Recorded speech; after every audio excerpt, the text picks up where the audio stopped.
Hello everyone, welcome to tells tip. এই পর্বে আমরা যাচ্ছি উত্তরকাশী এবং 4 ধামের অন্যতম গঙ্গোত্রী ধামের উদ্দেশ্যে। সামিল হন আমাদের এই সফরে। চলুন ঘুরে দেখা যাক।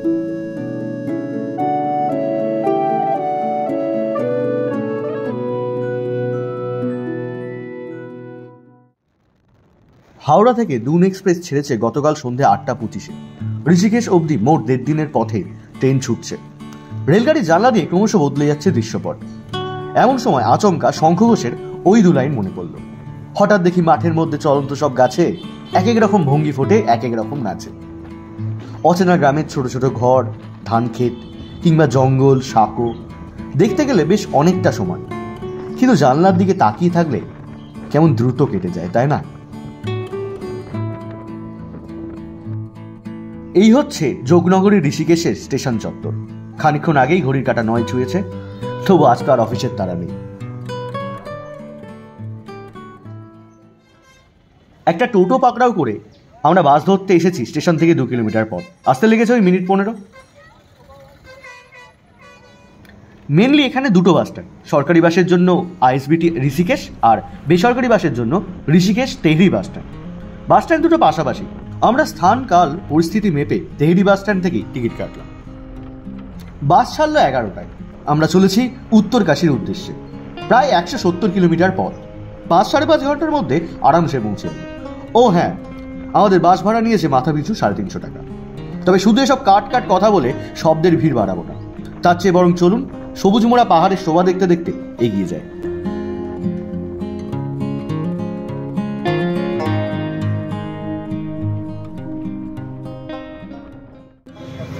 এখন বিকাল 5:30।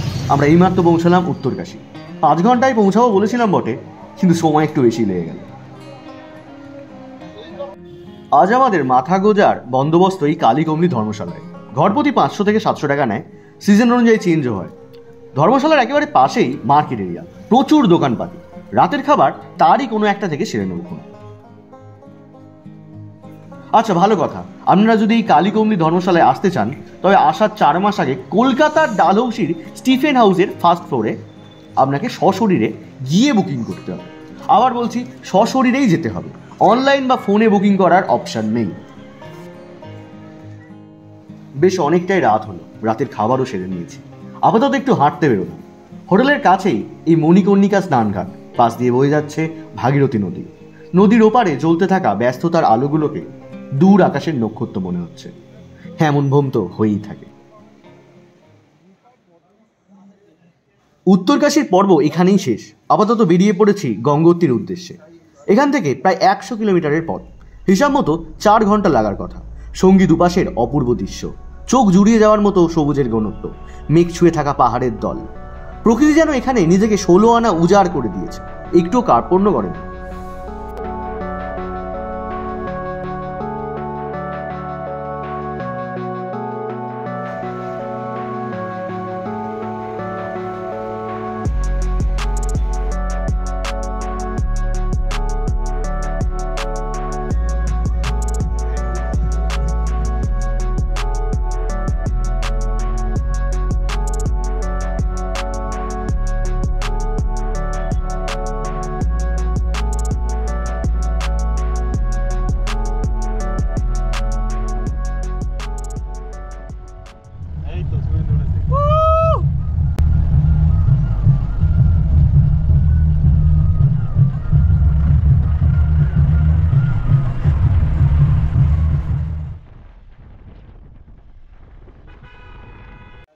চলে এসছি গঙ্গোত্রী। গাড়ি থেকে নামলাম এই 12:30 নাগাদ। এতখানি আসতে দক্ষিণা নিল 3,500 টাকা।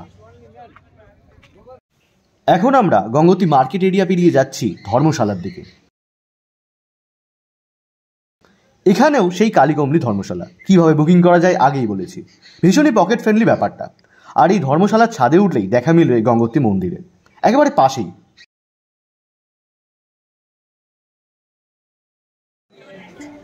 তবে ছাদ থেকে দেখে কি আর স্বাদ মেটে? ব্যাগপত্র ঘরে রেখে চলে এসেছি মন্দির দর্শনে। এই সেই পবিত্র গঙ্গোত্রী ধাম। প্রকৃতির এমন দুর্গম স্থানে এ মন্দির নির্মাণ করেছেন গোর্খা সেনাপতি অমর সিং থাপা। সেও অষ্টাদশ শতাব্দীর প্রথম দিকের কথা। এর মাঝে অল্প বিস্তর সংস্কার কিংবা মেরামতের কাজ তো অবশ্যই হয়েছে। দেশ বিদেশের অনেক মানুষ শুধুমাত্র এই মন্দির দেখতেই ছুটে আসেন। তাই চতুর্দিকে পান্ডার ভিড়, লোকজনের চলাচল, দোকানপাট, ধর্মশালা, চটি সব কিছুরই কোলাহল এখানে আছে। আবার এই মন্দিরের পাশেই খরস্রোতে বইছে ভাগীরথী। সমস্ত কোলাহল সে যেন গ্রাস করেছে। এই ভাগীরথী দেবপ্রয়াগে অলকানন্দার সাথে মিশে গঙ্গা নামে বইবে। গঙ্গা ভারতের পবিত্রতম ঐতিহ্যবাহী নদী।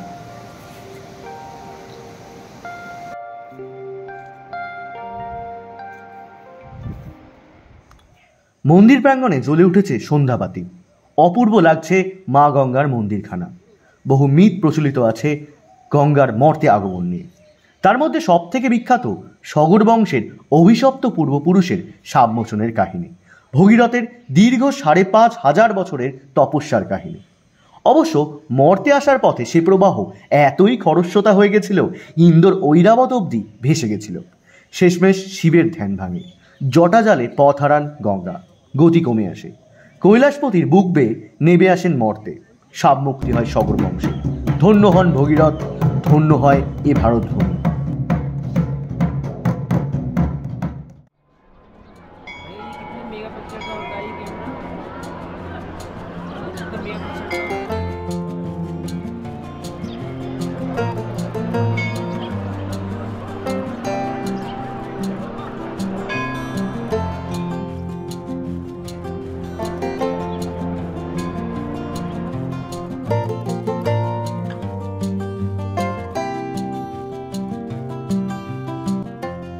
হিমালয়ের সহস্রাধিক গুহা, উপত্যকা, সংস্কৃতির ছবি আছে এই আর্ট গ্যালারিতে। সিএম ত্রিবেন্দ্র সিং রাওয়াত এই আর্ট গ্যালারি উদ্বোধন করেন। সব ছবি ডিটেলসে দেখানো সম্ভব না। যারা হিমালয়কে ভালোবাসেন তারা কিন্তু অবশ্যই একবার ঘুরে যাবেন।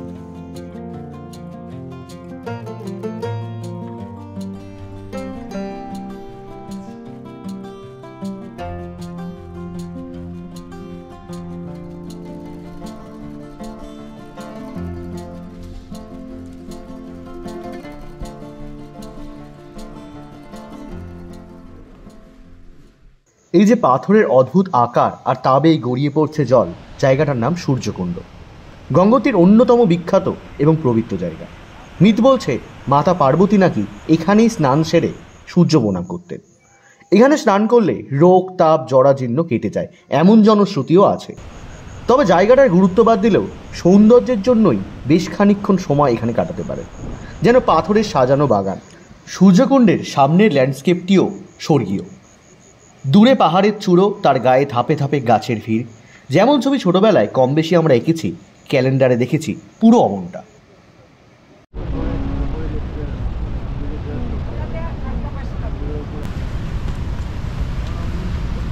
আমরা এখন যাচ্ছি গৌরীকুণ্ড। দেবী গৌরীর নাম থেকেই এ কুণ্ডের নামকরণ। এখানেও বোধহয় মা গৌরী স্নান করতেন। খুব একটা স্পষ্ট তথ্য অবশ্য পাওয়া যায়নি। কুণ্ডের পাশের এই মন্দিরটিতে যোনি স্থাপন করা আছে, নিত্য পুজো করা হয়।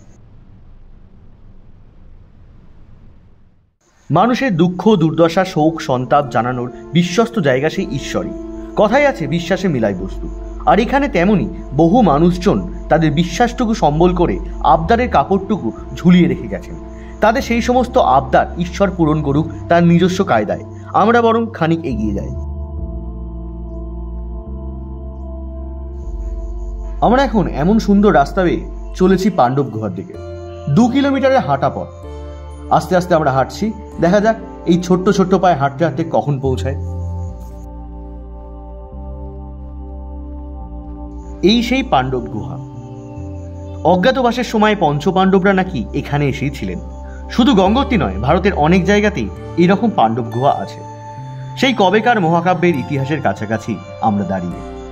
কেমন অদ্ভুত লাগে, তাই না?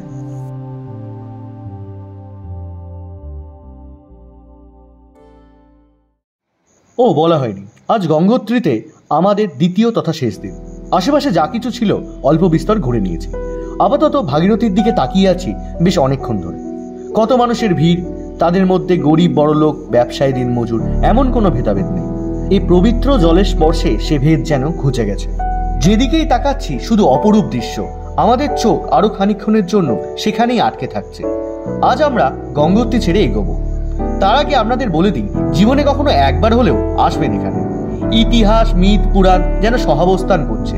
ঈশ্বর যদি থেকে থাকেন তবে এমন সুন্দর জায়গাতেই তার উপস্থিতি টের পাবেন।